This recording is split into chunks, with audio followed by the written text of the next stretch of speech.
Il y a une histoire d'un poisson qui va dire à un autre poisson « Hey, est-ce que tu sais où est-ce qu'est l'océan, en fait? » Puis le poisson, il dit « Ben, t'es dans l'océan. » Puis le poisson va répondre « Ben non, je suis dans l'eau. C'est de l'eau, ça. Moi, je veux savoir est où l'océan. » Puis ça, cette question-là, c'est ce que tout le monde essaie d'avoir avec leurs circonstances de vie. Ils recherchent la formule parfaite, le système de croyance parfait, les émotions parfaites, la relation parfaite, mais ils sont déjà dans cette relation parfaite. Ils sont déjà dans ce un qui existe maintenant, présentement. Puis t'es la seule personne qui peut avoir l'opportunité de changer drastiquement le fait de vivre dans l'océan parce que t'es dans l'océan présentement, t'es pas dans l'eau.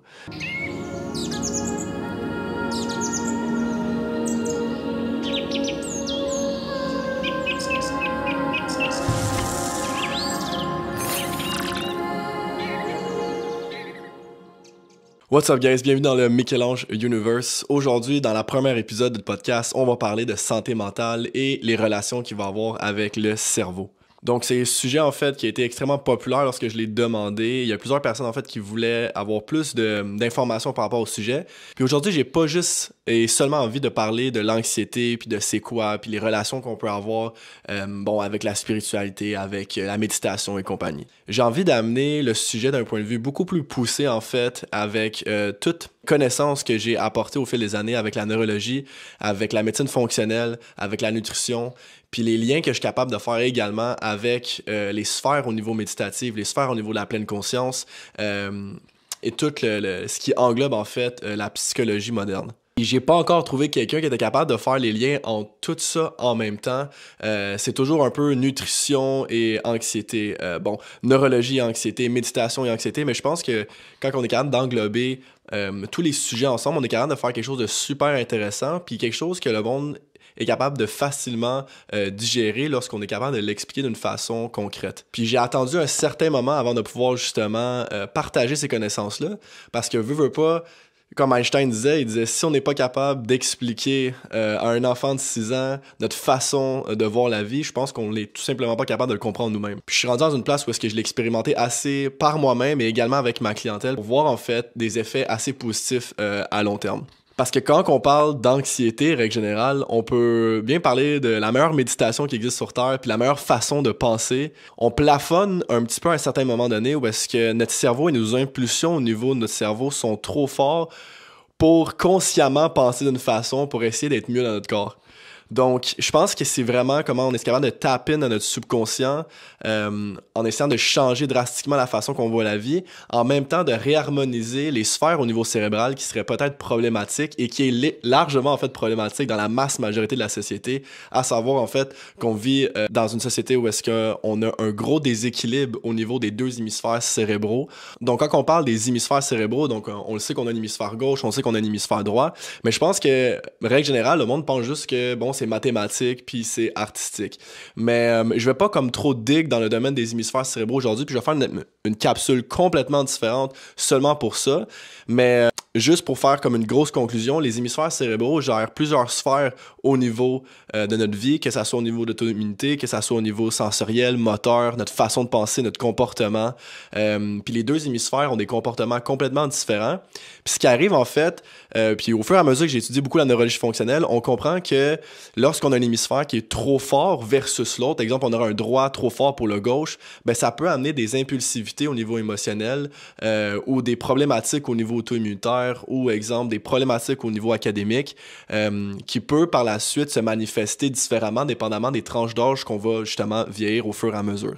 Donc une personne que techniquement, un TDAH ou un TDA va souvent avoir en même temps des problématiques souvent digestives, des problématiques soit au niveau académique ou au niveau de la concentration, mais c'est jamais juste une chose. Donc, ça va souvent affecter tout ça. Et la cause principale de ce qu'ils ont vu en fait avec Harvard et le Dr Mielo, c'est que au niveau du TDAH, la dyslexie, l'autisme ou peu importe, mais le TDAH, on va dire que c'est ce qui est le plus courant dans notre société, c'est qu'il y a un déséquilibre drastique entre les deux connectivités des hémisphères, entre le gauche puis le droite. Donc, lorsqu'on comprend ça, puis on est capable d'identifier en fait quel hémisphère est plus fort que l'autre, on est capable par la suite d'équilibrer notre anxiété qui peut être généralisée justement par un hémisphère qui est trop fort. Donc les impulsions au niveau des émotions d'un hémisphère n'est pas capable de stopper les impulsions de l'autre hémisphère.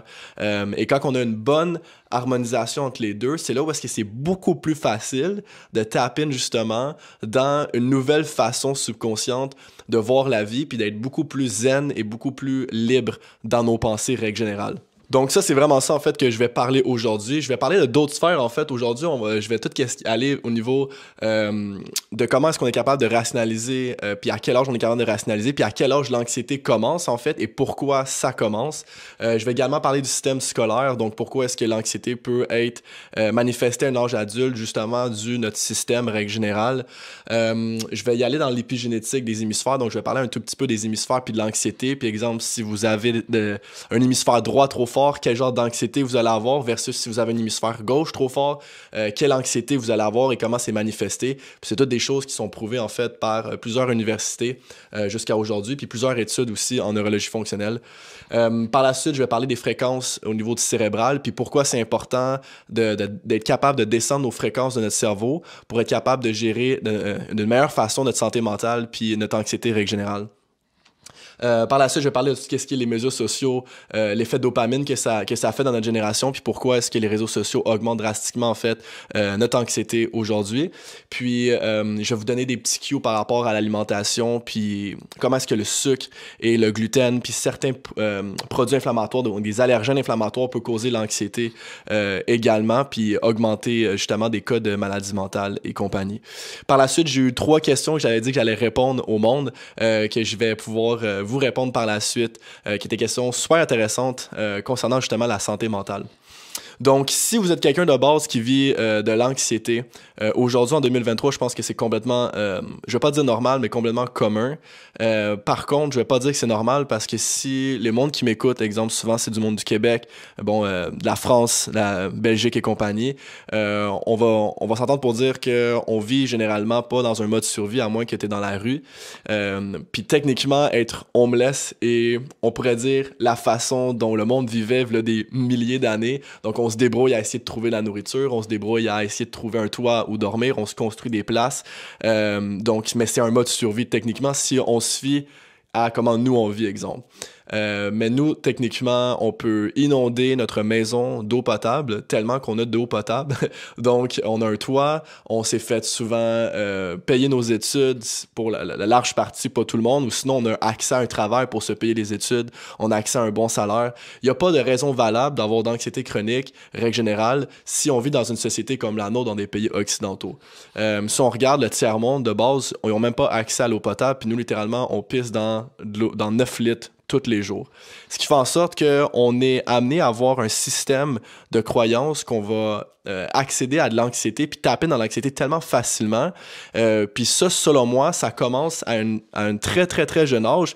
Si on regarde juste le développement du cerveau, dans le fond, puis on regarde un enfant, l'enfant, en règle générale, s'il n'est pas dans un environnement très toxique, là, où est-ce que les parents sont toujours en train de se battre, ou de la violence conjugale, de la violence verbale, de la violence physique et compagnie, si on enlève cette sphère on pourrait dire, de survie-là chez l'enfant, en règle générale, ne vit pas tellement d'anxiété, il va plus vivre des peurs, et son anxiété, en règle générale, va commencer lorsqu'il a la capacité de rationaliser. Puis nous, l'être humain, on a la capacité de rationaliser à partir de 7 ans. Okay? Donc, à 7 ans, règle générale, on commence à prendre conscience de ce que le monde pense, puis on commence à prendre conscience de comment nous, on se ressent par rapport à ces émotions-là. Ce qui fait en sorte que l'anxiété et la vraie anxiété commencent là parce qu'on commence à s'adapter en fonction de ce que l'environnement, la société, règle générale, veut de nous. Donc, on va s'adapter en fonction de comment nos parents veulent qu'on agisse, en fonction de comment la société veut qu'on agisse, puis on va essayer de fitter puis mouler dans une société qu'on pourrait dire un peu matérialiste, et on va essayer d'avoir un sentiment d'appartenance à travers plusieurs personnes ou plusieurs situations dans notre vie. Donc, on se fie littéralement, en fait, à des sources externes et des circonstances externes pour dicter comment on est capable de se ressentir à l'intérieur de nous. Donc, on perd notre capacité à être présent, à être dans le moment présent, puis à s'intérioriser davantage. Donc, à partir de 7 ans, comme je dis, c'est vraiment là que tout ça commence, parce qu'avant ça, tu peux te déguiser en dinosaure, aller au centre commercial, puis t'as absolument aucune idée que Ginette a un jugement par rapport à ça, ou que les autres enfants ont des jugements par rapport à ça.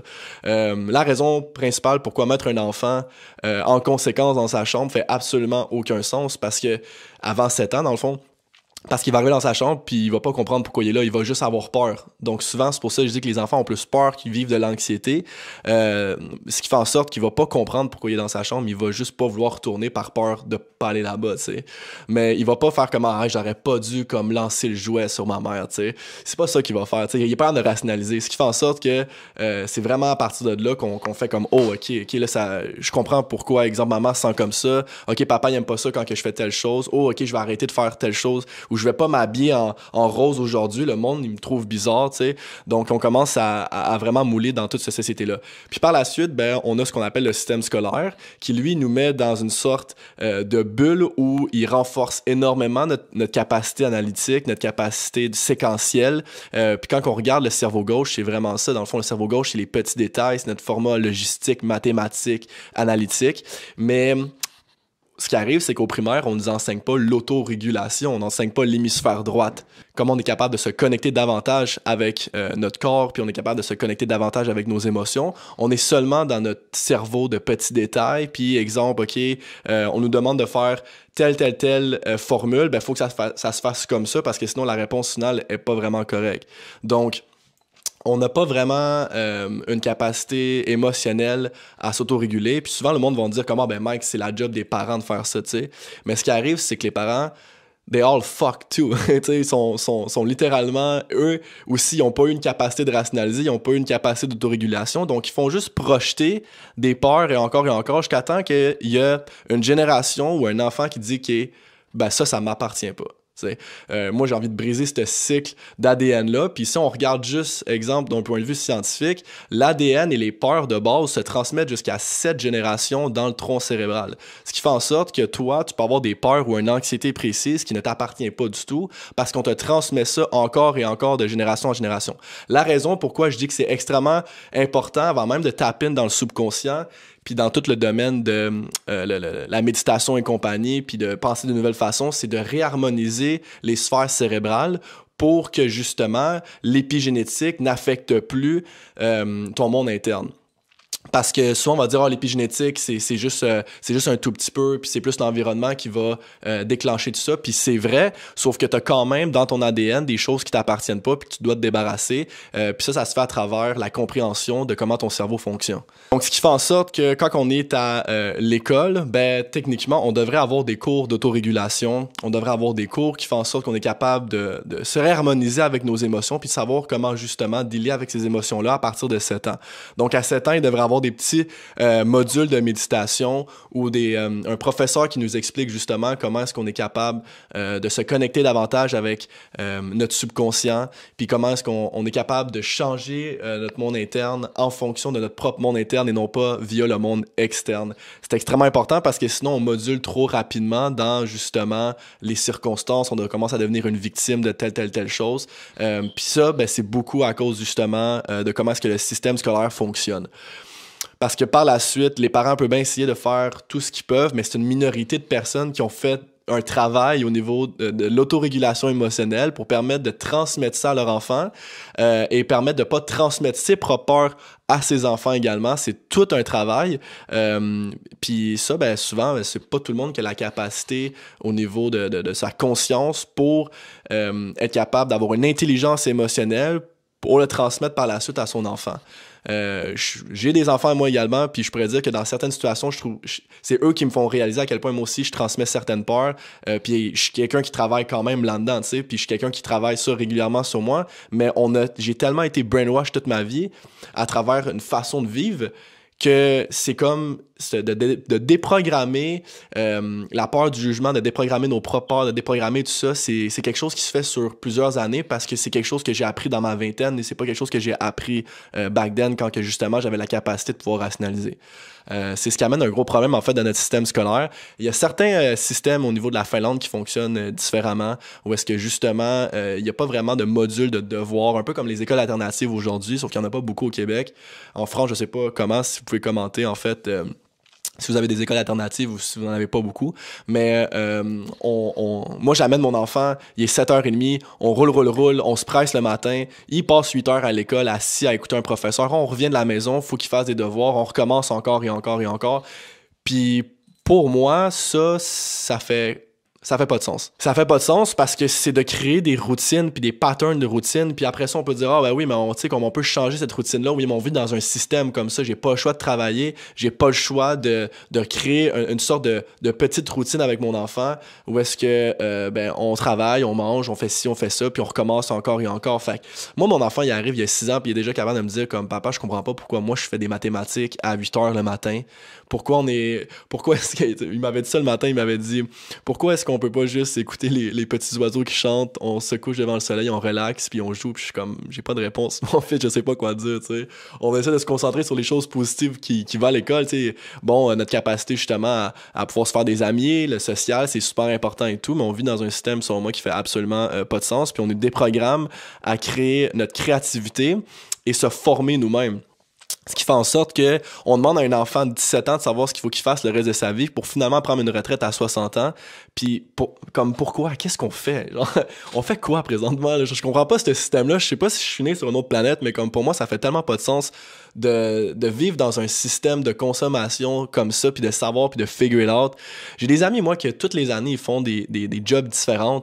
Ils essaient des nouveaux trucs. Puis c'est comme, les parents sont comme là, il faudrait que tu commences à te trouver un travail, puis tu sais, quelque chose de sérieux. Puis c'est comme, mais on flotte sur une planète bleue, comme, puis on sait même pas pourquoi on est là. Pourquoi il faut que je figure it out qu'est-ce qu'il faut que je fasse? Comme parce que le système me dit qu'il faut que je le fasse, tu sais. Puis parce qu'il faut que j'achète une maison, il faut que je fasse mes REER, blablabla. Puis par la suite, il faut que je prenne ma retraite pour avoir assez d'argent pour vivre. It make absolutely no sense. Ça fait absolument pas de sens. Puis je pense que plus qu'on est capable de rentrer dans l'essence du moment présent, plus qu'on est capable par la suite justement de comprendre ce fondement-là du système, de la matrice, appelle-le comme tu veux, qui essaie de créer un genre de contrôle sur comment est-ce qu'on est capable de vivre notre vie pour devenir des robots puis des machines à production.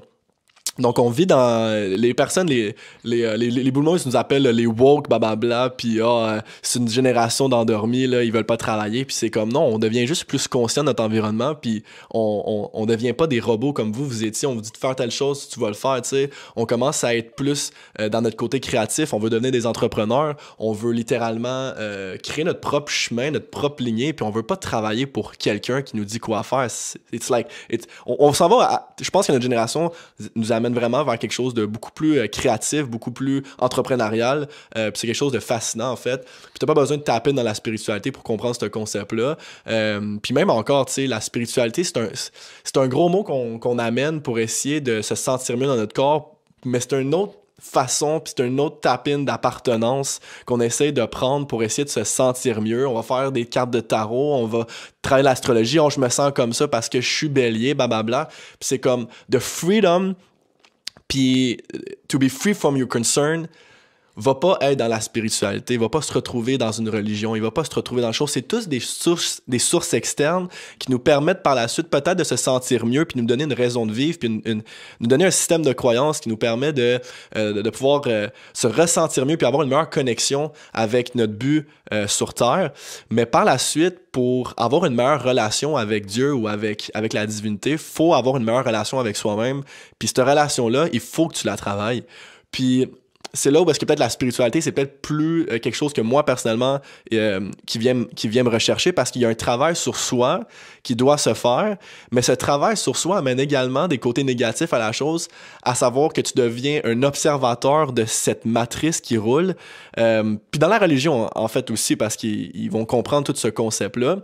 Donc, toutes ces sphères-là nous amènent à faire comme « wow, OK », ça nous amène une sorte de darkness puis une noirceur à vraiment, dans le fond, comprendre qu'on vit dans un système de consommation. Donc ça, c'était vraiment pour tout ce qui est le côté de l'école et tout. Par la suite, dans le fond, comme je dis, au niveau des hémisphères, c'est un autre sphère, je trouve qu'on ne parle pas assez. OK? Donc, nos hémisphères cérébraux, je vais pas faire une capsule complètement là-dessus, comme je dis, puis un épisode là-dessus, mais je vais vous faire un petit bref pour que vous compreniez. Mais l'hémisphère droit puis l'hémisphère gauche, règle générale, vient littéralement contrôler des émotions différentes. Okay? Donc, notre hémisphère droit contrôle plus les émotions négatives versus le cerveau gauche contrôle plus les émotions positives. Puis, il y a un fight or flight response versus comme un parasympathique. Donc, je peux pas avoir un hémisphère trop fort que l'autre parce que ça va m'amener des émotions que je suis pas capable de contrôler, des impulsivités que je suis pas capable de contrôler, ok? Donc, règle générale, juste un point de vue comme large, notre cerveau droit voit tout ce qui est l'ensemble, ok? Donc, il voit la forêt, ok? Donc, s'il regarde, exemple, devant lui puis il voit une forêt, ça c'est le cerveau droit, versus le cerveau gauche, lui il va voir comme les petites feuilles vertes, il va voir les petits détails des arbres, donc c'est lui qui va se concentrer sur les petits détails, puis c'est pareil, exemple pour les muscles, le cerveau gauche active les petits muscles, le cerveau droit active les gros muscles, puis il va avoir la même chose dans la musique, dans la senteur, dans notre façon de réguler notre système immunitaire, donc notre cerveau gauche active notre production de T-cells, nous permet de combattre les virus, versus le droit, il inhibe parce que je peux pas toujours combattre.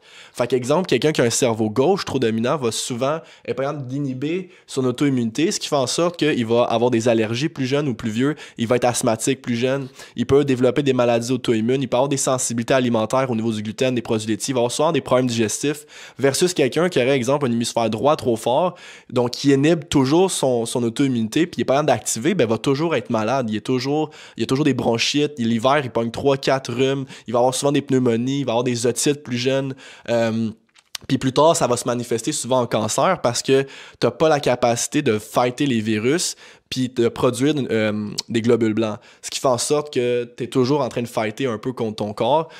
Puis les T-cells, qui sont comme les soldats qui permettent de justement fighter contre les virus, sont pas assez forts parce que le cerveau droit est toujours en activation. Ce qui fait en sorte que c'est pour ça qu'on regarde, exemple, un homme de 40 ans qui court, qui s'entraîne, qui mange bien, puis on fait comme aïe, il est mort à 40 ans d'un cancer, tu sais, pourquoi? Ginette, elle, qui fume ses tops tous les jours, puis qui mange de la scrap, elle est rendue à 90 ans, puis elle a aucun problème. Mais c'est parce qu'elle a un bon équilibre au niveau des hémisphères, donc ce qui arrive, c'est qu'elle n'est pas propice à avoir des cancers, versus quelqu'un qui est la cause principale, justement, des problématiques de santé, c'est qu'il n'est pas capable de régulariser son auto-immunité, puis son système immunitaire, parce qu'il y a une partie du cerveau, puis une partie au niveau des aires cérébrales qui a toujours été faible, puis probablement qui a été faible depuis qu'il est arrivé sur Terre, parce qu'on se développe à partir de 7 ans. Notre cerveau, il a comme ses fonctions, on pourrait dire, presque majoritairement développées, à part le cortex préfrontal, à 7 ans.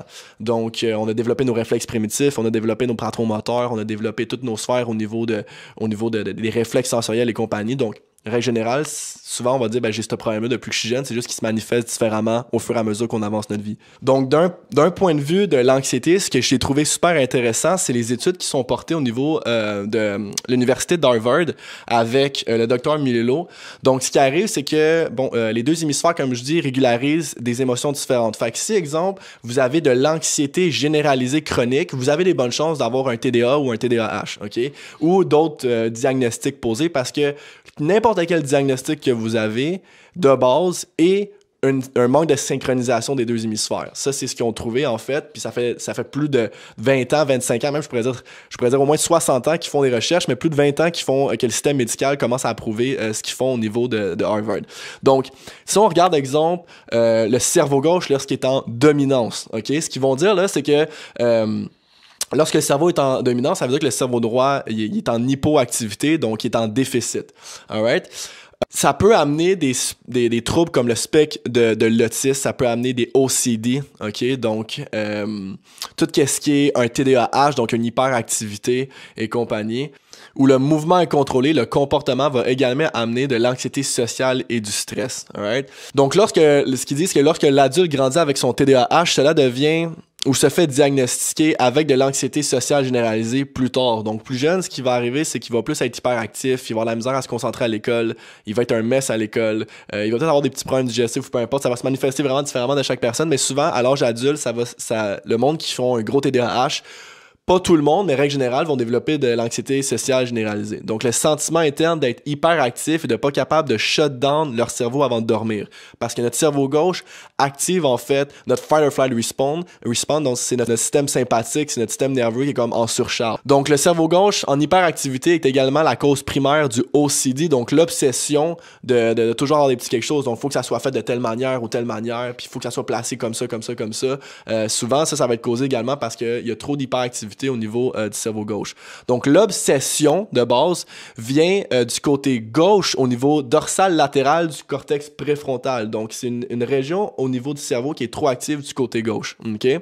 Et la compulsion vient du cortex orbital gauche, ce qui amène à une sous-dominance en fait du côté droit, ce qui fait en sorte que les pensées compulsives et obsessives et des actions qui ne peuvent pas être contrôlées, ce qui peut amener, dans le fond, de l'anxiété chronique. Donc, on va toujours avoir des impulsions, on va toujours avoir des compulsions pour certaines petites choses. Puis ça, ce que ça fait, guys, en fait, là, ce qui explique par la suite, c'est que ça va développer des difficultés à lire les habiletés sociales et à comprendre les émotions des autres. Right? Ce qui peut amener de l'anxiété, un désir d'avoir un aspect social, mais avec la difficulté à entretenir et à former des relations par la suite, parce que le cerveau droit, c'est lui qui permet de comprendre les émotions des autres, puis ses propres émotions. Donc, quand on n'est pas capable de régulariser ça, souvent, on a la difficulté à être avec des personnes, puis on va souvent être extrêmement des personnes introverties.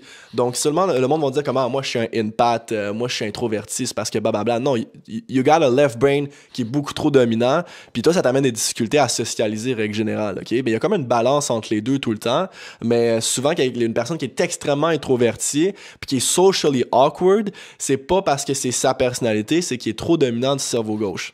Donc, les personnes avec un cerveau gauche trop dominant vont également créer des scénarios et des simulations de futurs événements qui peuvent arriver et qui vont souvent toujours finir d'une façon négative. Donc, si votre anxiété à vous, c'est tout le temps, vous êtes en train de penser à un scénario où, genre, OK, il va arriver telle affaire si je fais telle chose, puis que ça roule, puis peu importe à quel point vous méditez, puis à quel point vous êtes capable d'être en pleine conscience, puis c'est toujours quelque chose qui est présent, ben, sachez que c'est peut-être possible que vous avez un hémisphère gauche beaucoup plus fort que l'hémisphère droite. Donc, votre impulsivité a toujours créé des scénarios qui ne peuvent pas être inhibés par votre capacité du cerveau droit de base. Ça fait en sorte que vous allez souvent avoir de la difficulté, vous allez toujours vous retrouver au psychologue, vous allez toujours être en train de méditer pour justement avoir un instinct qui n'est pas en mode survie. Donc le cerveau gauche de base, il est littéraire, il est analytique, il est logique, il est séquentiel, et il brise le monde en petites parties pour les mettre en ligne afin de prédire des futurs événements qui peuvent être obsessifs lorsque la personne est toujours en train de prédire des événements ou peut pas vraiment les stopper, ce qui peut amener par la suite, dans le fond, à de l'anxiété chronique.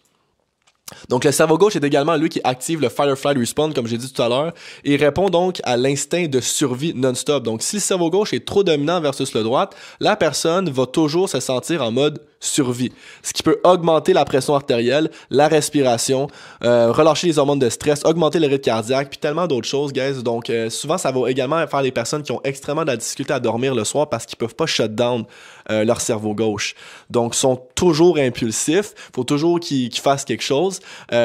Puis ça, l'anxiété chez le monde des TDAH va souvent être ça, c'est des scénarios non-stop qui se créent dans sa tête, versus le cerveau droit qui va être des anxiétés complètement différentes versus ça. Donc, si vous êtes quelqu'un qui se reconnaît à travers ça, quelqu'un qui a souvent une hyperactivité, des impulsions, un OCD, quelqu'un qui se crée des scénarios souvent qui vont finir par être négatifs, donc ce qui fait en sorte que vous entretenez pas justement des situations ou des projets par peur de échouer à travers ça, puis que c'est quelque chose que vous avez de la difficulté à shut down, pensez à votre cerveau gauche qui serait peut-être trop dominant. Puis je vais vous laisser, en fait, si vous êtes curieux, un questionnaire par rapport à ça pour essayer de voir si vous n'avez pas une dominance d'un cerveau versus l'autre. Mais pour l'anxiété au niveau du cerveau gauche, ça va souvent être ça. Donc, quelqu'un qui vit de l'anxiété généralisée, OCD, autisme, Asperger, on peut voir aussi des troubles sensoriels, quelqu'un qui est trop chatouilleux, quelqu'un qui a de la difficulté avec sa coordination, qui est pas vraiment sportif, qui est pas vraiment social, qui est socially awkward, puis tout, mais qui est extrêmement intelligent. Souvent, c'est le monde qui a le cerveau droit dominant. Quand on regarde juste au secondaire, le cerveau gauche dominant, c'est du monde souvent qui vont être extrêmement bons à l'école, extrêmement intellectuels. C'est du monde qui vont penser qu'ils vont être des médecins ou qui vont faire des grandes choses dans ce monde. Mais quand tu les mets avec du monde ou tu les mets dans des situations de stress, ils ont souvent de la difficulté, dans le fond, à gérer ça. Ça, c'est qu'il y a du monde qui sont extrêmement dominants du côté gauche. Par la suite, il y a du monde qui sont harmonisés des deux bords, ok? Donc, ils vont se sentir comme ça, mais qui n'ont pas nécessairement de stress, peu importe, ou qui vont souvent être super bons quand même avec le social et tout. Puis ça veut juste dire que vos hémisphères sont équilibrés. Donc, ça vous parle pas à vous. Puis souvent, les hémisphères qui sont équilibrés, guys, c'est du monde qui ne font tout simplement pas de l'anxiété chronique, alright? Donc, après ça, il y a les situations externes. Exemple, si tu as vécu une enfance de merde, puis si, exemple, tu es toujours en train de vivre des traumas, puis des affaires de même, c'est une chose différente. Mais règle générale, si tu fais de l'anxiété chronique généralisée, puis il n'y a pas vraiment de source externe, externes qui font en sorte que tu as une grosse anxiété, à part ta job, le lifestyle, puis genre tes études ou les choses de même, c'est pas assez pour vivre de l'anxiété généralisée, dans le fond, c'est juste ça que je veux dire.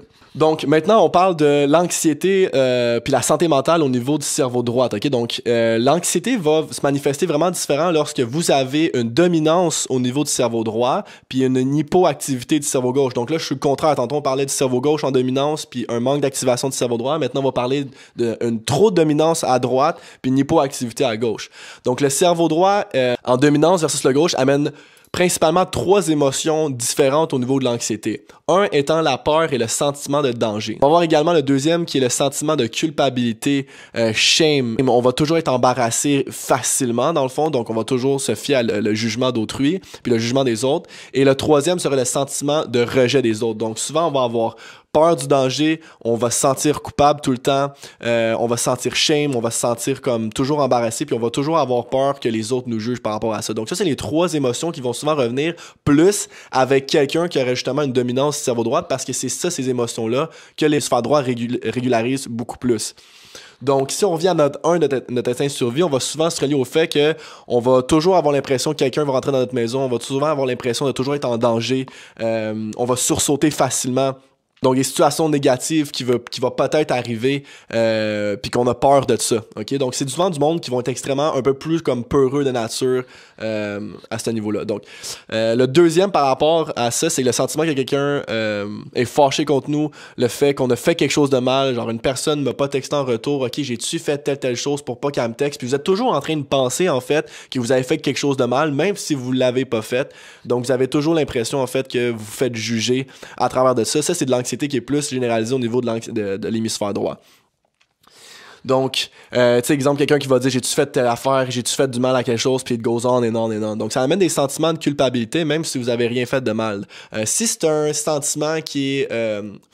Qui vous rejoint.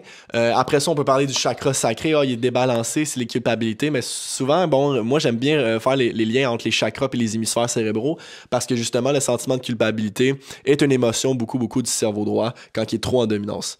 Donc, par la suite, ce qui arrive, c'est que le sentiment de rejet au niveau de la culpabilité amène... du monde qui ont justement le peur de se faire rejeter, donc ils vont souvent avoir une appartenance plus spécifique envers des groupes pour justement avoir ce sentiment d'appartenance envers des personnes et tout ça. Donc l'opinion des autres est extrêmement importante pour les personnes qui ont un cerveau droit en dominance. Donc on peut juste voir de base à quel point les 2 hémisphères peuvent manifester de l'anxiété règle générale très différemment. Puis pourquoi je fais ce bref-là au niveau de l'anxiété, c'est que il y a du monde qui ont des hémisphères super harmonisés, ok?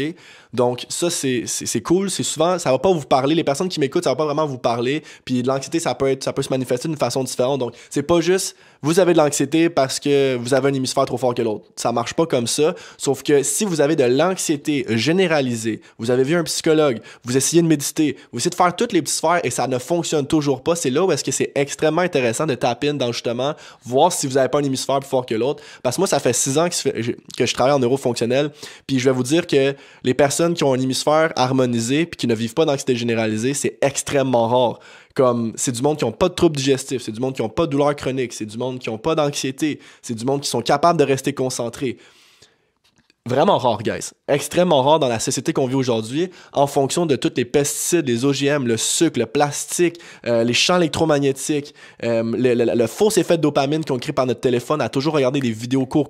C'est extrêmement rare qu'on va pas voir justement un hémisphère qui est plus fort que l'autre. Donc, un test, si vous voulez faire, en fait, pour voir si, justement, votre hémisphère est en sous-capacité, c'est de prendre un crayon, de le mettre sur le bout de votre nez, OK? Donc, le tip of the pen, donc le bout du crayon va être en haut de vos yeux. Puis, ce que vous allez faire, c'est que vous allez regarder, en fait, le bout du crayon avec vos yeux. Si quelqu'un peut prendre une photo de vous, ou si, exemple, vous pouvez prendre une photo de vous-même, et vous voyez qu'il y a un œil qui est pas capable de converger, donc de suivre le crayon. Donc, exemple, il y a un œil qui suit le crayon, puis l'autre qui est de l'autre bord. Il y a des bonnes chances que vous avez justement un manque de synchronicité au niveau des hémisphères parce que les yeux sont une extension directe du cerveau. Puis quand on n'est pas capable de croiser la ligne médiane, ça veut dire que justement, il y a un manque de communication entre les 2 hémisphères via le pont, qui est une partie du cerveau.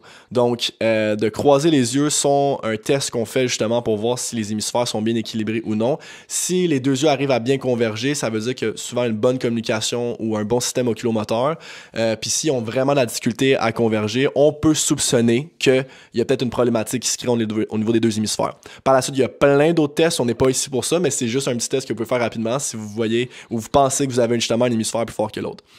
Donc, je vais faire une autre capsule si vous êtes intéressé avec ça pour savoir comment justement régler ces problématiques au niveau de l'hémisphère. Je suis quelqu'un qui travaille justement là-dedans depuis quelques années.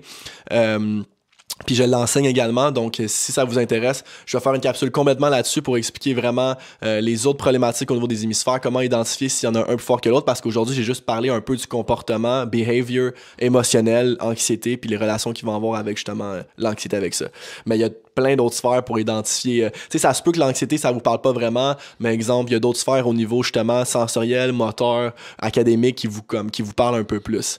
Donc, une fois que c'est équilibré, ou une fois que vous voulez travailler ça, par la suite, ce qui est intéressant, c'est de tap in dans le narrative du subconscient, donc de comprendre à quel point, dans le fond, nous vivons dans des fréquences bêta tout le temps. Donc, notre cerveau, dans le fond, pour comprendre l'anxiété puis la santé mentale, il faut comprendre de base qu'on nous a élevés et qu'on vit dans une société où est-ce que nos fréquences de notre cerveau sont toujours en phase bêta. OK? Donc, on a des fréquences de notre cerveau qui sont scientifiquement là. OK? Je parle pas d'énergie ou peu importe. Là, c'est vraiment, on a des phases bêta, on a des phases alpha, on a des phases theta, puis on a des phases delta. OK? Donc, ce qu'on peut voir, c'est que le bêta, c'est je travaille, je donne une conférence, j'ai une communication avec quelqu'un, il faut que je sois présent, il faut toujours que je sois là, tu sais.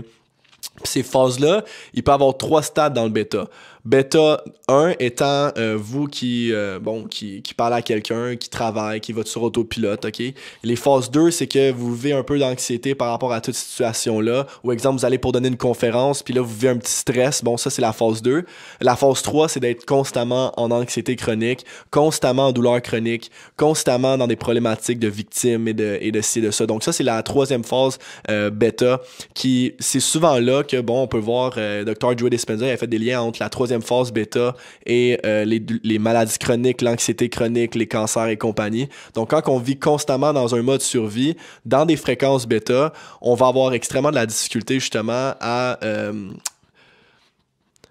pas avoir de problématiques règle générale. Donc, quelqu'un qui est pas capable de descendre ses fréquences de son corps puis qui est toujours en phase bêta de stade 3, c'est du monde souvent qui vivent toujours dans leur tête et qui sont un esclave constamment des pensées. Donc, ce qu'ils vont voir, c'est que les pensées en phase bêta peuvent développer des problématiques de santé.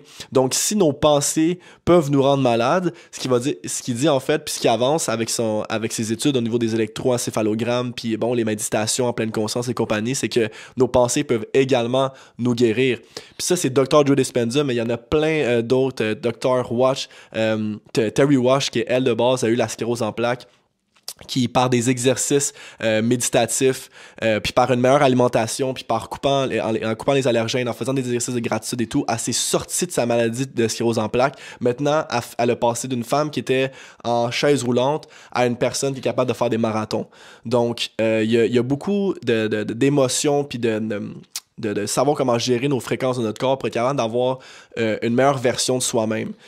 Donc, dans toutes les personnes qui ont eu, souvent les médecins qui ont eu comme des grosses maladies chroniques et tout, ils vont tous en parler dans leur livre, que c'est extrêmement important de changer la façon dont on voit la vie, puis d'être plus dans des fréquences qu'on appelle des fréquences alpha et d'être consciemment capable également de descendre à du theta.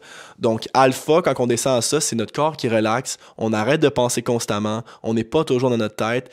Puis theta, c'est littéralement de l'hypnose dans le fond. Donc, c'est là où est-ce que souvent on est capable de s'auto-guérir, de littéralement capable de changer puis de taper dans notre inconscient pour avoir des réponses qu'on n'a pas par nous-mêmes parce qu'on est constamment sur autopilote. Ce qui fait en sorte que quand on est capable de descendre les fréquences de notre corps puis de gager ça, ben par la suite, t'es capable aussi de pas toujours avoir besoin de méditer parce que t'es capable de justement gérer les fréquences puis de te ramener souvent dans le moment présent puis dans l'essence de la pleine conscience puis de la gratitude et compagnie, tu sais. Donc ça, c'est un autre sphère qui est extrêmement intéressant. Dr. Joe Dispenza, justement, il parlait du fait que lui, de base, il y avait eu un accident de voiture. Il s'était fait frapper par une voiture quand il était en vélo. Il avait plus la capacité de marcher. Les médecins disaient qu'il fallait qu'il y ait une opération pour pouvoir peut-être possiblement marcher. Il a pas voulu prendre le risque de l'opération parce que c'était extrêmement dangereux. Puis lui, ce qu'il a fait, c'est qu'il était déjà médecin de base, puis il comprenait, puis il comprenait déjà un peu les relations entre le subconscient puis l'auto-guérison. Puis lui, ce qu'il a dit, c'est que il s'est dit, moi, je vais méditer pendant 3 heures, puis ces 3 heures-là, si je suis pas capable d'amener mon attention à mon dos, puis de garder mon attention à guérir mon dos pendant 3 heures, je vais recommencer. Autrement dit, si, exemple, après 45 minutes, il fait « Ah, j'ai oublié de texter telle personne aujourd'hui », ben il recommence son 3 heures. Jusqu'à temps qu'il est capable de faire un 3 heures non-stop de méditation en étant constamment dans l'instant présent, puis en pensant que son dos était déjà guéri. Donc, c'est là où est-ce qu'il dit que l'auto-régénération via justement des nouveaux produits chimiques qui se créent dans le lobe frontal en étant dans des phases θ, c'est ça l'auto-guérison dans le fond. Donc, on peut pas faire de l'auto-guérison consciemment juste en regardant son corps. On fait de l'auto-guérison en descendant les fréquences de notre corps puis en manifestant une nouvelle version de nos cellules par nos pensées. Donc ça, c'est extrêmement intéressant, guys, parce que non seulement c'est pas genre un chamaniste qui dit ça, on parle de quelqu'un qui étudie le domaine avec 3 universités différentes dans le monde, puis avec des scans dans le cerveau pour voir qu'est-ce qui se crée dans le cerveau pendant que les personnes sont sous fréquence θ. Donc lui, par la suite, 6 mois plus tard, quand il a réussi justement à faire ses méditations, il est allé voir les médecins en marchant super bien. Puis maintenant, dans le fond, il n'y a plus de problématiques. Il est capable de marcher, il est capable de tout faire. Puis par la suite, maintenant, il enseigne au monde qui ont des grosses problématiques chroniques, de l'anxiété chronique et compagnie, des maladies mentales, la sclérose en plaques, la schizophrénie, peu importe, nommez-les ce que tu veux. À justement taper dans leur subconscient pour pouvoir justement faire l'auto-génération de leurs cellules. Donc ça, c'est un phénomène quand même assez intéressant quand on regarde ça. Puis j'ai fait une vidéo sur YouTube pour les intéresser là-dessus, où est-ce que c'est 4 façons d'améliorer notre méditation. Puis justement, je parle de ces fréquences-là, je parle de comment est-ce qu'on est capable d'aller chercher des fréquences θ et des fréquences alpha à travers des exercices spécifiques méditatifs. Donc je vais vous laisser le lien dans la bio pour les personnes qui m'écoutent sur YouTube. Donc ça, c'est vraiment les fréquences de notre corps. Important de tomber en descendant des fréquences. J'ai une vidéo complètement là-dessus, donc si vous voulez essayer les méditations comme ça, vous allez voir que souvent, la règle générale, le monde a de la misère à faire les méditations pendant plus que 10 secondes, à savoir que justement, on a notre attention qui s'en va toujours ailleurs, tout le temps. Ce qui fait en sorte que nos problèmes de santé mentale, à part s'il n'y a pas vraiment un diagnostic précis de schizophrénie, puis je parle vraiment d'anxiété généralisée plus dans cette sphère-là, c'est littéralement notre anxiété qui nous ment de A à Z parce qu'on n'est pas capable de taper dans notre inconscient puis dans notre corps. On se fie toujours aux sources externes. Je reviens à quoi? Je reviens à mon enfant de 7 ans qui est capable de rationaliser puis qui veut fitter dans une société. Il veut mouler dans un sentiment d'appartenance. Puis par la suite, il fit et il moule dans un système puis il reste dans ses fréquences bêta de son cerveau pour être capable de justement essayer de fitter dans cette société-là, mais vous n'avez pas besoin de fitter dans cette société-là. C'est une illusion. Notre corps de base est une illusion. On est un avatar. On a la capacité de changer drastiquement notre façon de voir la vie comme ça. Souvent, le monde va dire comment, oh my God, c'est un travail difficile. Non, c'est pas difficile, c'est un lifestyle. C'est littéralement d'arrêter de projeter des situations futures dans notre vie, puis d'essayer de rentrer en harmonie avec notre corps, puis d'essayer de briser le cycle de génération qu'on nous donne, que le système puis que tout ça essaie de nous donner pour qu'on soit dans notre tête. Si vous vivez de la dépression, si vous vivez de l'anxiété chronique, il y a une solution, guys, puis c'est littéralement d'être capable d'entrer en relation davantage avec votre monde interne puis de faire comme si tout le monde à l'externe n'existait pas. On n'est que un, puis ça, c'est une façon de penser, c'est pas tout le monde qui va adhérer à ça, mais lorsqu'on est capable de rentrer davantage avec notre corps, puis qu'on est capable de méditer, puis de littéralement shut down notre cerveau, on comprend à ce moment-là la relation qu'il peut avoir avec le fait qu'on est seulement une conscience, parce qu'il n'y a rien de réel avec l'opinion des autres. On est un, puis la seule façon qu'on peut quand même le comprendre, c'est que si, exemple, tu regardes un film, puis tu vois une émotion de tristesse, puis comment on est capable de ressentir cette émotion-là de tristesse, mais c'est parce qu'on est connecté à ça, on se relie et on est tous interconnectés avec chaque émotion des autres. Mais maintenant, il faut être capable de créer l'aspect d'unité, pour être capable de justement recréer cette forme d'unité qui est justement à l'intérieur de nous. Donc, la réponse se trouve pas dans la meilleure maison, une meilleure circonstance, une meilleure relation. C'est juste, dans le fond, un catalysis pour comprendre que, dans le fond, c'est un byproduct que les personnes se font et de comprendre, en fait, que les réponses se trouvent puis on a déjà tout ça à l'intérieur de nous déjà. Donc, c'est important de revenir avec l'essence de son corps puis d'arrêter puis de briser le cycle d'anxiété que la société essaie de créer non-stop. On est toujours en train de créer des situations, peu importe, dans notre tête. Puis la méditation, c'est une option, mais la meilleure façon, c'est d'essayer de briser ce système de croyance-là qu'on va avoir, d'avoir une acceptation via les autres ou se sentir d'une telle façon. Puis Jim Carrey, ce qu'il disait en fait, c'est que la dépression ou l'anxiété est littéralement ton corps qui dit qu'il est tanné de jouer un caractère qui est pas réellement, tu sais. Donc, on se met un masque, on se met un avatar depuis qu'on a 7 ans pour justement fitter dans cette société-là. Puis à un moment donné, ben, quand tu tombes en dépression chronique, c'est justement ton corps qui est en deep rest. Il a besoin d'être en dépression parce qu'il est justement saturé de jouer un caractère qui est pas vraiment. Puis Peter Crown disait également que les circonstances qui sont arrivées dans ta vie auraient pas pu arriver autrement parce qu'ils sont pas arrivés ainsi. Donc, d'essayer de contrôler les circonstances dans ta vie, c'est comme un peu d'essayer de dire pourquoi le soleil il est là, il devrait être là. Tu sais, tu te lèves le matin puis tu essaies de contrôler une situation que tu n'as pas besoin d'être contrôlée. Tu essaies d'essayer de mouler dans une situation en étant dans une conversation de famille puis de pas dire ça parce que justement, tu as peur de te faire juger par ton grand-père.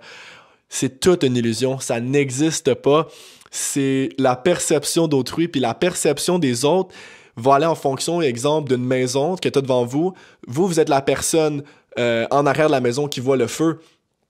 Ta tante, c'est elle qui est à droite, qui voit pas vraiment le feu, qui voit juste la fumée. Ton grand-père, il est en arrière de la maison, qui voit pas grand-chose. Puis tout le monde a une perception différente en fonction de ce qu'il voit devant lui, puis en fonction de ce qu'on lui a appris. Donc, toi, tu vas voir la vie d'une façon, puis lui, il va la voir d'une autre façon en fonction de justement les propres perceptions, mais c'est une illusion créée par la perception et la conscience collective des gens. Donc, c'est quelque chose qu'il faut break free. Puis, t'as pas besoin de méditer tout le temps pour te sentir bien. T'as besoin d'avoir un nouveau système de perception face à la vie et d'être dans le moment présent pour pas toujours être dans ta destination, mais d'être plus concentré sur les pas que tu fais maintenant que les pas que tu vas faire justement vers ta destination. Donc, le monde se concentre trop vers la destination à la place de se concentrer vers le journey. Donc, ils veulent manifester plein de choses dans leur vie. Ils veulent avoir l'argent, ils veulent avoir la relation parfaite, la femme parfaite, la job parfaite, mais tout ça se trouve à l'intérieur de nous. Puis quand on est capable de réaliser ça, on tombe en stade méditatif, donc on n'a pas le besoin de méditer tout le temps.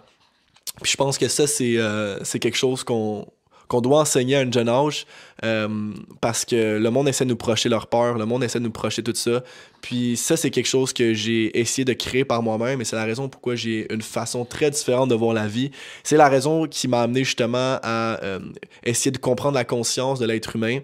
Puis la meilleure version de ma conscience, je l'ai atteint via une projection de ma conscience externe de mon corps. Puis ça, je vais en parler dans un autre niveau parce que tout le monde un peu me suit, je pense, à travers mes expériences de voyage astral. Mais dans l'astral, c'est une dimension complètement différente. Puis c'est là où est-ce qu'on est capable de comprendre que le temps n'existe pas et que le temps est une illusion et que les personnes autre que nous est une illusion également. Nous sommes juste reliés à la même chose, à la terre-mère, puis on est tous en fait interconnectés à la même conscience que la religion, que n'importe qui peut appeler Dieu. Mais nous sommes, selon moi, une extension de cette divinité qui est en train de rêver, qui est en train de vivre une expérience humaine à travers justement sa divinité. Donc, ça, c'est vraiment en fait ma perception par rapport au sujet de l'anxiété. Bon, ça fait, c'est peut-être quelque chose qui est lourd à digérer lorsqu'on n'est pas là-dedans. Puis un autre effet, comme je disais, par rapport à tout ça, c'est l'alimentation, parce que l'alimentation, si une personne est inflammée constamment, ils ont vu que justement le sucre était un cas qui augmentait l'anxiété drastiquement, puis justement certaines maladies mentales. Donc le sucre est littéralement notre pire ennemi à travers les effets négatifs qu'il peut amener au niveau de notre cortisol, au niveau de tout l'aspect inflammatoire, notre résistance à l'insuline. Donc notre corps est toujours en train de redemander du sucre, puis ça, ça peut créer en fait des effets néfastes au niveau justement du cortex préfrontal, qui lui, notre cortex frontal, est là justement pour régulariser nos émotions. Donc le sucre, coupez-le si vous vivez de l'anxiété chronique, c'est le pire ennemi que vous pouvez avoir. Puis ils ont vu avec Dr. Hyman justement son institut que certaines maladies mentales comme la schizophrénie, comme justement l'autisme, le TDAH et compagnie, l'autisme c'est pas une maladie mentale, là, je suis en train de parler de plusieurs choses en même temps, mais tout ça pour dire que n'importe quel diagnostic que vous allez avoir, lorsqu'ils coupaient drastiquement à 95% le sucre dans leur alimentation, les symptômes diminuaient entre 60 et 90%. Donc c'est extrêmement important de couper le sucre pour des raisons inflammatoires au niveau de notre cerveau et notre système immunitaire. Puis ça, on se fait gaver de sucre dans absolument tout. Par la suite, il y a plein de monde qui vont amener des différentes opinions par rapport à l'alimentation. Vegan, exemple, paléo, keto et compagnie. Je suis pas ici pour vous parler vraiment full alimentation parce qu'il y a trop de sphères à ce niveau-là. Puis je pourrais faire une autre capsule par rapport à ça si c'est quelque chose qui vous intéresse parce que j'ai quand même étudié pas mal dans le domaine. Mais si je peux vous donner un conseil, le sucre est le pire ennemi si vous faites de l'anxiété chronique ou vous avez une sorte de maladie mentale qui pourrait être amenée à ce niveau-là. Donc, les questions en fait que j'avais aujourd'hui par rapport à l'anxiété ou tout ce qui est les sphères au niveau des maladies mentales, c'est à quoi ressemble la santé mentale d'un psychopathe. Puis ça, je trouve ça extrêmement intéressant comme question parce que je reviens exemple à mes hémisphères, je vais vous faire ça quand même court. Un psychopathe, un sociopathe, puis tout ça, c'est du monde avec une extrême intelligence, puis quelqu'un qui va être très très très séquentiel, très très petits détails. C'est du monde qui sont extrêmement, si vous avez bien compris mon vidéo aujourd'hui, dans leur cerveau gauche, mais ils sont aucune capacité à comprendre les émotions des autres, à ressentir de l'empathie, à se connecter à leurs propres émotions puis à les émotions d'autrui. Puis leur cerveau droit n'est pas capable de shut down l'impulsivité que le fight or flight crée par le cerveau gauche. Ce qui fait en sorte que par la suite, après avoir vécu probablement quelques traumatismes d'enfance, exemple de viol, de violence verbale, de violence physique par ses parents qui étaient eux aussi probablement un gros trouble au niveau de maladie mentale, ça va par la suite créer des grosses impulsivités puis des obsessions qu'on avait dit justement dans tout ce qui est le cortex orbital latéral gauche puis une inhibition au niveau du cortex frontal droit. Donc lui tuer une personne ou lui exemple faire des meurtres spécifiques puis organiser ça, c'est quelque chose qui est pas capable d'arrêter. Donc ces personnes-là, oui, on devrait les rejeter de la société, mais c'est pas en prison qu'ils vont rien apprendre du tout. Je reviens à mon enfant on met exemple dans sa chambre en conséquence, puis qu'on lui dit arrête de frapper, exemple ta soeur avec un jouet. Ben il va pas arriver puis il va pas faire comme j'aurais peut-être pas dû tuer tous ces enfants-là, c'est pas ça que j'aurais dû faire, c'est pas de même ça marche. Right? So, ce qu'on devrait faire avec les psychopathes, c'est qu'on devrait faire une réharmonisation de leur hémisphère droit. Donc, de reconnecter les connectivités qui se créent au niveau de l'hémisphère droit et également, en fait, travailler probablement avec la psychologie puis de l'amour inconditionnel qu'ils n'ont tout simplement pas eu quand ils étaient enfants. Ça serait quelque chose qui fonctionnerait beaucoup avec ces gens-là. Est-ce que ça pardonne ce qu'ils font? Non, absolument pas. Mais c'est pas quelque chose qui est comme, lui, il a décidé de faire ça parce que il est bizarre. T'sais. Il y a vraiment quelque chose de plus neurologique qui est intégré là-dedans. Puis il y a des sphères au niveau du système limbique dans leur cerveau qui est en hyperactivité. Donc, il faut littéralement, en fait, shut down. Sont en mode survie puis ils ont pas assez de capacité au niveau de leur hémisphère droit. Tu vas jamais voir, puis ça on l'étudie beaucoup en neurofonctionnel, un psychopathe avec une extrême capacité cérébrale du cerveau droit. Ça arrivera jamais. C'est du monde trop empathique, c'est du monde qui vont justement pleurer un petit peu pour rien, c'est du monde qui vont ressentir toutes les énergies, c'est du monde qui vont qui vont être dans le yoga, dans l'art, dans tout ce qui est le domaine artistique, créatif, ils vont pas tuer personne, ils sont trop empathiques ces gens-là, tu sais. Versus le gauche, c'est du monde, exemple, trop cerveau gauche, ils vont être en relation avec le monde, puis leurs blondes les laissent ou leur chum le laisse parce que justement, c'est comme s'ils étaient pas capables de comprendre comment que les autres personnes se ressentaient par rapport à ça. C'est comme lui, il est nonchalant à travers tout ça, mais un psychopathe puis un sociopathe, c'est un niveau extrême de ce que je viens de parler dans le fond, à savoir que justement, ils ont vécu des émotions un petit peu traumatiques ou pas mal traumatiques dans leur enfance, puis rajoute avec ça, tout le trouble de santé mentale puis l'hyperactivité qui vont avoir du côté gauche. Donc ça, si ça peut te répondre à ta question, c'est pas mal ça qui fait le tour pour les psychopathes. J'ai une autre question, en fait, qui me demandait, que penses-tu de l'hypnose et de la santé mentale? Bon, l'hypnose, en fait, je reviens avec mes fréquences θ de tantôt. Donc les fréquences θ sont entre 7 et 14 Hz. Donc, c'est des fréquences cérébrales extrêmement bas.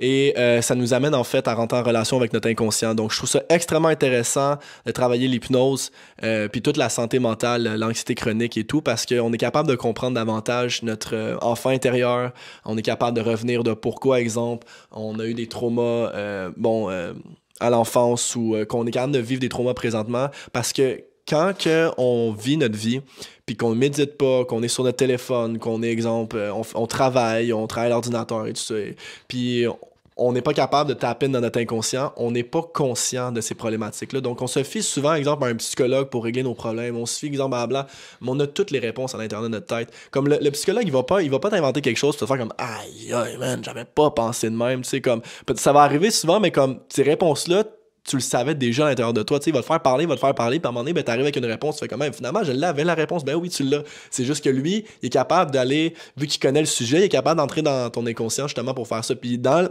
l'hypnothérapie, dans l'hypnose, c'est intéressant d'aller jouer là-dedans, parce que t'as par la suite des capacités de vraiment taper dans ton inconscient. C'est comme un peu rêver, mais d'avoir le contrôle de ton rêve, en même temps d'aller justement dans des sphères différentes de ta vie, puis des circonstances qui sont arrivées qui font en sorte que tu réagis d'une manière. Très, très, très intéressant, l'hypnose. Souvent, le monde qui vont pas adhérer à l'hypnose, c'est qu'ils sont pas capables de descendre les fréquences de son corps. Donc, l'hypnose puis les hypnothérapeutes, c'est pas genre, ils ont pas des pouvoirs magiques, c'est juste qu'ils amènent ton cerveau à descendre les fréquences de ton corps. Ce qui fait en sorte que si t'as de la misère, c'est que t'as juste pas de capacité à relaxer, dans le fond. Donc, si t'es capable de vraiment shut down ton esprit, puis d'aller vraiment descendre tes fréquences, puis d'avoir un détachement complet envers les situations qui se passent dans ta tête, tu vas tomber en hypnose vraiment facilement. Puis ça s'entraîne. Tout le monde est capable de faire ça. C'est juste qu'il y a du monde qui va avoir plus de difficultés que d'autres. Donc, c'est comme un muscle. Il y a du monde qui sont plus maigres ou plus gros, puis ils vont avoir la misère à avoir une shape versus une personne qui ont comme une morphologie plus facilement à développer des muscles. C'est la même affaire avec l'hypnose ou la méditation. Donc, super intéressant, puis ça règle plusieurs problématiques. Après ça, je trouve que de mixer l'hypnose, comme je dis, puis bon, les hémisphères, c'est quelque chose qui, en bout de ligne, qui peut finir avec des résultats assez impressionnants. J'ai une autre personne, en fait, qui me demande ici, crois-tu que les anciennes vies peuvent influencer la façon dont on a de l'anxiété chronique aujourd'hui? C'est sûr que c'est pas full un podcast, bon, dans tout ce qui est le domaine de la spiritualité et compagnie, là. Je suis pas un gros fervent de tout ce qui est aller dans vos anciennes vies, essayer de voir pourquoi est-ce que ça bug ou peu importe, parce que je crois personnellement qu'on vit dans un monde qu'on appelle un monde astral. Ok, donc sur Terre, on est, je vais pas trop pousser ça, mais en fait, il est déjà trop tard. Il y a plusieurs dimensions qui existent sur Terre, pas sur Terre, en fait, il y a plusieurs dimensions qui existent, je pense, universelles, où est-ce que on est comme dans la 10e dimension, puis plus que on arrive pour s'incarner sur Terre, puis on est un être humain, on vient descendre dans les dimensions, puis on commence à se matérialiser, puis vers un être humain, puis on commence à vivre une expérience matérielle. Donc, les fréquences, pas les fréquences, mais les atomes que je vois présentement de ma main, qui forment mon avatar présentement, et en fait, juste le fait que je vis une vie 3D.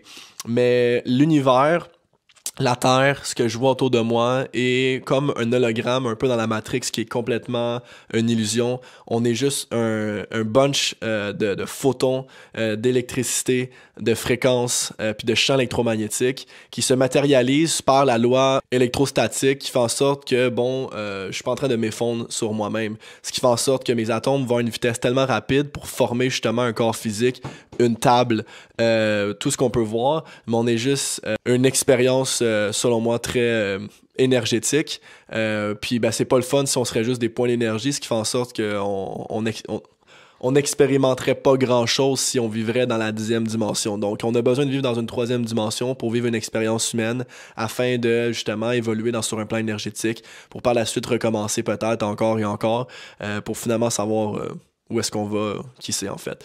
Là, l'important, je pense, d'étudier toutes les religions. Ils ont tous une sphère de vérité. Ils disent toutes la même chose métaphoriquement. Métaphoriquement, ils disent toutes la même chose. Puis c'est extrêmement important d'aller étudier toutes les sphères parce qu'ils ont toutes un but de vérité. Par la suite, je pense qu'il y a certaines choses qui se modifient au fil des années à travers l'humain puis l'ego humain. Mais pour revenir à ta question de l'incarnation, si on y va trop là-dedans, on se fie encore à un système de croyance pour dire qu'on est comme ça à cause de telle chose. Puis dans la spiritualité, le monde va beaucoup en parler comme je vis telle affaire à cause que j'ai été noyé dans une ancienne vie. Je suis comme mais ça va te servir à quoi de savoir ça? Tu sais, comme moi je pense que ce qui est le plus important, c'est d'arriver dans un cerveau, dans un corps, avec un ADN que précisément est là depuis des générations et des générations qui t'ont donné épigénétiquement. T'arrives quand même avec des sphères qui sont très concrètes scientifiquement, où est-ce que ton cerveau fait telle chose, où est-ce que tes hormones font telle affaire. Puis ça fait en sorte qu'il y a beaucoup de choses là-dedans qui t'appartiennent pas, qui appartiennent, exemple, justement, à ton père, ton grand-père, ta grand-mère, et qui va on and on and on jusqu'à 14 générations, puis 7 générations pour les pères. Mais ce qui fait en sorte que si tu digues trop là-dedans, tu vas dans un système d'appartenance, tu vas dans un système de croyance.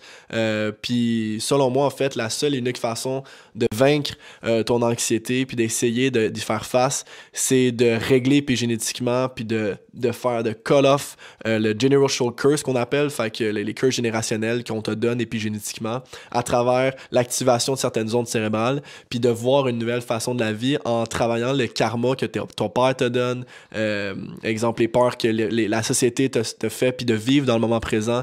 Il n'y a pas rien d'autre qu'on peut essayer de tap in qui est plus concret que ça. Donc, on revient à ta première marche, revient au moment présent, puis après ça, bon, la loi de la réincarnation et tout, est-ce qu'elle existe, est-ce qu'elle n'existe pas? On va le savoir quand on va mourir. Pour l'instant, c'est pas ça ta job. Ta job, c'est de vivre une vie pleinement sans avoir une absolue vérité, mais de vivre dans la vérité qui te fait du bien et de vivre dans une vérité qui se tient loin, en fait, de ce que le système veut de toi. Il y a une histoire d'un poisson qui va dire à un autre poisson « Hey, est-ce que tu sais où est-ce qu'est l'océan, en fait? » Puis le poisson, il dit « T'es dans l'océan. » Puis le poisson va répondre « Ben non, je suis dans l'eau. C'est de l'eau, ça. Moi, je veux savoir est où l'océan. » Puis ça, cette question-là, c'est ce que tout le monde essaie d'avoir avec leurs circonstances de vie. Ils recherchent la formule parfaite, le système de croyance parfait, les émotions parfaites, la relation parfaite, mais ils sont déjà dans cette relation parfaite. Ils sont déjà dans ce un qui existe maintenant, présentement. Puis t'es la seule personne qui peut avoir l'opportunité de changer drastiquement le fait de vivre dans l'océan parce que t'es dans l'océan présentement, t'es pas dans l'eau. Donc, sur ça fait le tour pour mon podcast aujourd'hui pour la santé mentale, l'anxiété et les relations qu'il y a avec le cerveau. J'espère que vous avez bien apprécié aujourd'hui les informations que je vous ai données.